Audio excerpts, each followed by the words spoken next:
funções executivas, elas são habilidades cognitivas que fazem com que eu consiga finalizar as minhas coisas. Então, assim, é o nosso, vamos chamar, tem uma professora, Rochelle Fonseca, lá, que ela é uma super estudiosa das funções executivas.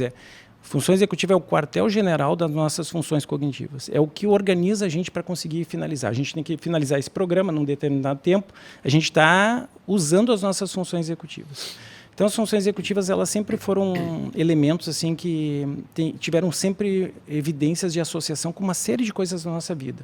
Tem, inclusive, até, por exemplo, tem pessoas que tem estudos que mostram que melhor função executiva tem uma saúde do casamento melhor, o casamento é melhor, saúde mental é melhor. Então, função executiva a gente usa em um monte de coisa. Eu não posso treinar isso fora do contexto. Por exemplo, assim, tem uma brincadeira, não sei se brincar aquele jogo Gênios. Sim, claro, pô. Amarelo, vermelho. Óbvio. Aquilo lá é memória de trabalho, né? É maravilhoso esse jogo. Então é uma brincadeira. E hoje em dia vende em qualquer lugar um mini. Um mini, isso aí. Tá no caixa do supermercado. Aliás, uma dica. Assim. Quando eu brinco de gênios, eu estou brincando de uma ação de memória de trabalho, porque, para quem não lembra do Gênios, o Gênios é um jogo que tem 4 cores lá, e ele vai me dando a informação. Amarelo, azul, vermelho. Ó, amarelo, azul, vermelho. A próxima vai ser amarelo. Amarelo, azul, vermelho, amarelo. Amarelo, azul, vermelho, amarelo.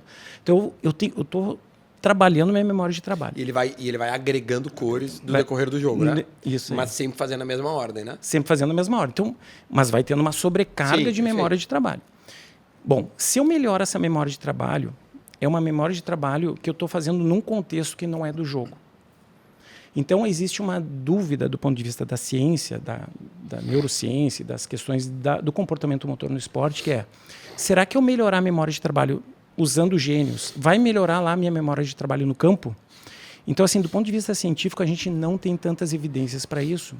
E essa é uma das áreas que me interessa do ponto de vista de pesquisa. No nosso grupo de pesquisa, a gente está tentando criar situações de treinamento mais contextualizadas. O Gênios, eu diria, é uma excelente atividade para um adulto jogar, para um idoso jogar, porque vai fortalecer essa área de memória de trabalho para ele lembrar de coisas do dia a dia. E agora, o assunto é de funcionalidade, estou extrapolando agora a pergunta, mas de funcionalidade. Vamos pensar um exemplo da memória de trabalho do ponto de vista funcional. Se tu tem uma criança de 5 anos, 4 anos, tu deixa ela atravessar a rua. Imagina que nós estamos perto da Ipiranga aqui, ela tem que atravessar a rua.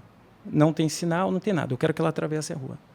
É inviável tu deixar uma criança com 4, 5 anos atravessar a rua. Então, o motivo não é motor, né? Porque do ponto de vista... ela atravessaria. Ela atravessaria. Exato. A pergunta é, por que ela não atravessa? Ela não atravessa porque ela não reconhece as informações que estão no ambiente. E quais são essas informações? É a velocidade que o carro vem, é a distância que ela está para o carro. O perigo disso. O perigo disso. Então, ela não tem algumas informações que estão ali na relação de espaço e tempo que ela não consegue identificar. E o senhor, desculpa te interromper, peguei na vírgula, o senhor mais velho também passa a não ter mais essas funções básicas de um contexto de vida, né?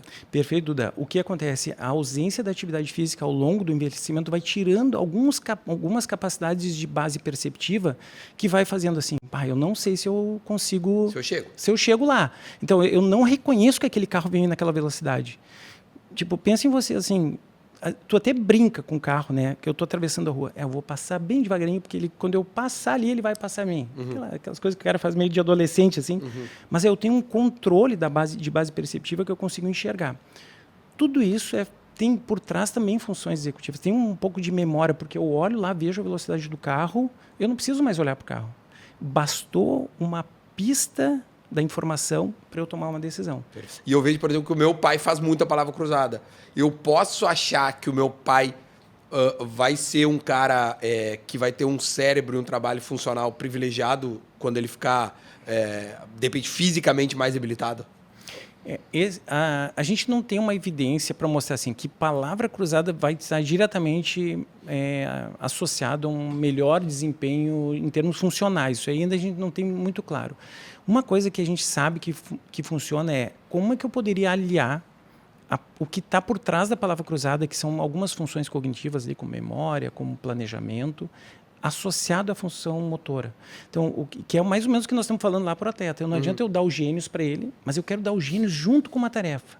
Então, como é que eu poderia pensar uma tarefa Vou dar um exemplo para tua avó, assim, se fosse um exemplo de uma situação que eu vou colocar uma demanda motor, uma tarefa, tem uma tarefa motor, mas eu vou colocar uma demanda de função executiva. Então, assim, eu coloco vários objetos lá, vó, vai lá e pega esse objeto. Ela vai lá e vai pegar. Enquanto ela está caminhando, ela está com a informação na mente, ela está manipulando essa informação. Isso é a memória que ela está usando durante a tarefa motora. Agora, tu começa a dizer assim, agora, vó, vai lá e tu pega, digamos que tu botou um monte de conicinho lá. Botei um sal, botei um guardanapo. Isso. Aí tu diz assim, agora, vó, vai lá e pega o sal, o guardanapo e uma colher. À medida que tu vai botando informação e pedindo para ela ir lá, ela está fazendo a tarefa motora, que ela está caminhando, é um deslocamento. Claro, óbvio. Estou exercitando. Mas tu está colocando uma demanda cognitiva junto com a tarefa. Então, isso é um tema que a gente tem estudado hoje. A gente estuda isso especificamente só para dizer que eu estudo isso mais na criança. As melhoras que a gente tem, as evidências que mostram que as crianças melhoram mais suas funções cognitivas é quando a gente consegue colocar nas tarefas motoras demandas cognitivas.